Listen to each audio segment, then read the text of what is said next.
Crysis series is known for pretty visuals, but there's also quite a bit of gameplay depth thanks to the super-powered nanosuit worn by every protagonist. The suit has changed a bit from the original game to the third in the series, but in Crysis 3 it still results in fights that don't feel like brainless point-and-shoot encounters.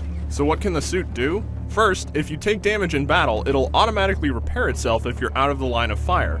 Beyond that, the suit runs on a regenerating energy resource that when consumed lets you access special functions. You'll be able to jump much higher than a regular human otherwise would, and be able to grab and toss items and enemies with enhanced strength.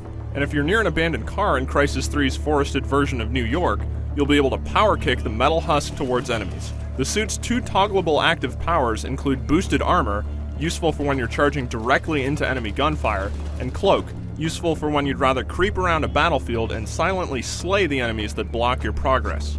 Regardless of whether you'd prefer to use cloak or armor in a fight, or simply mix the two up on the fly, it's best to first survey each combat zone with the suit's visor. Scanning the battlefield reveals points of interest as well as enemy positions. It also reveals enemy states of awareness. The triangle above your foes' heads will change color depending on whether they've been alerted to your presence, so you can easily identify the more pressing threats.